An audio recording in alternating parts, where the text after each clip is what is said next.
Bonjour chers téléspectateurs, donc on se rencontre de nouveau avec une vidéo qui porte cette fois-ci sur les documents du transport international. Donc nous allons faire ensemble un exercice pour quand même maîtriser ce qu'on a vu dans ce contexte-là.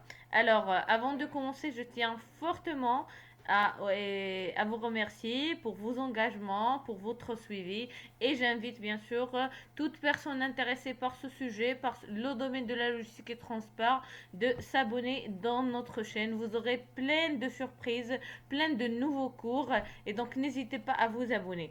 Donc sans tarder, je vais donc commencer le contenu de cette vidéo d'aujourd'hui. Donc avant de répondre aux questions, avant de faire ce quiz, je vous invite à visionner en entier le contenu de ces trois vidéos. Le premier porte sur les contrats et documents du transport. Le deuxième explique les différents acteurs de la chaîne logistique. Et le troisième explique ce qu'on appelle le connaissement maritime, donc son rôle, ses substituts, ses fonctions et ses formes juridiques. Donc c'est important, donc vous devez absolument regarder en entier le contenu de ces trois vidéos afin que vous puissiez répondre aux questions de ce quiz. Donc si vous avez déjà visionné ces trois vidéos, c'est parti donc pour le quiz. Alors, le quiz porte sur les documents de la chaîne de transport route-mer. Donc, nous allons commencer par la première question. Et comment appelle-t-on le contrat conclu entre un transporteur routier et un expéditeur? Et donc, c'est quoi? C'est ce qu'on appelle la lettre de voiture CMR ou le consignement note. La deuxième question, c'est comment appelle-t-on le document décrivant en détail le fret et les conditions imposées par l'exportateur pour son transport physique? Et c'est bien évidemment l'instruction d'expédition. Alors, troisièmement, comment appelle-t-on le document de prise en charge qui reprend les caractéristiques du conteneur à réceptionner au port du terminal? Alors, c'est bien l'Equipment Interchange Receipt ou ce qu'on appelle le reçu d'échange matériel. Quatrièmement, quel est le document prouvant la prise en charge du frais par le transitaire? Alors, c'est bien le certificat de prise en charge du transitaire. Dans cet emplacement-là de la chaîne logistique, comment appelle-t-on le document imprimé pour chaque conteneur déclaré comme chargé sur le navire? Alors c'est bien le banc ou ce qu'on appelle le reçu de quai. Sixièmement, comment appelle-t-on le document qui fournit les informations sur l'ordre de chargement des conteneurs d'exportation au niveau du terminal? Alors on est dans la zone de stockage des conteneurs au niveau du terminal et donc c'est bien la liste de chargement. Septième question, comment appelle-t-on le reçu délivré par le capitaine du navire et attestant l'embarquement du fret? Et alors c'est bien le billet de bord.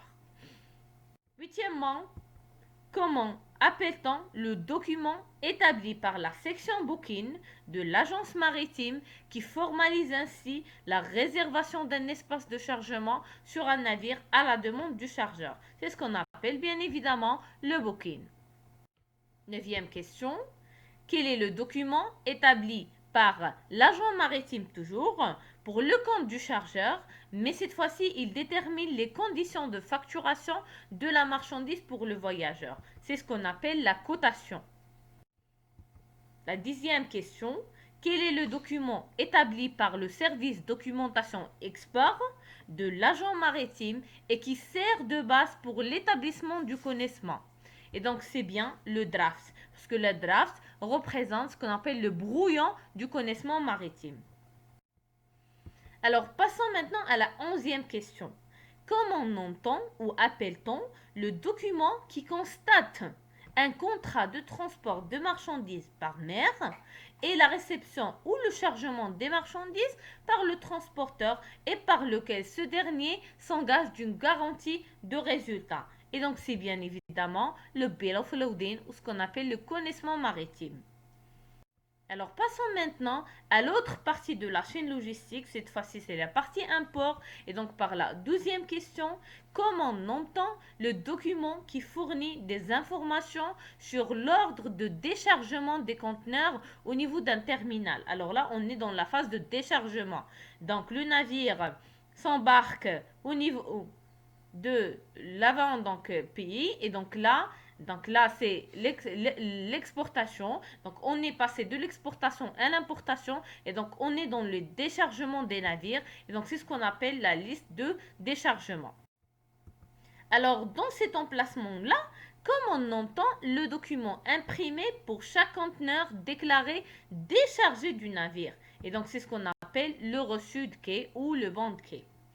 Dans cet emplacement-là, donc ça représente la zone de stockage des conteneurs, la zone de manutention.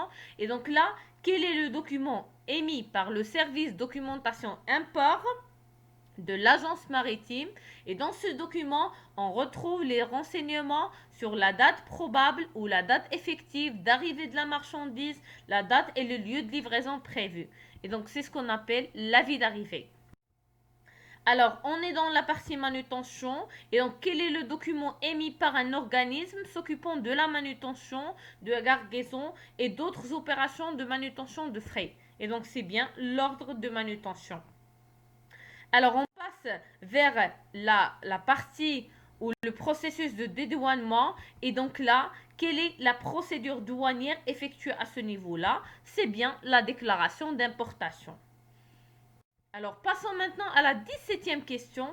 Et donc là, dans ce cas, quel est le document permettant au destinataire de retirer maintenant sa marchandise sans production du connaissement? Et donc, c'est bien évidemment la lettre de garantie.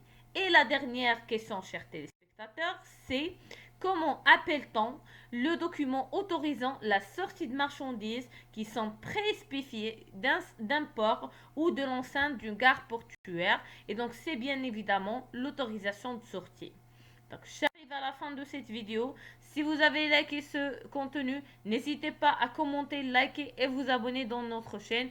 Et merci pour votre chère attention et votre engagement.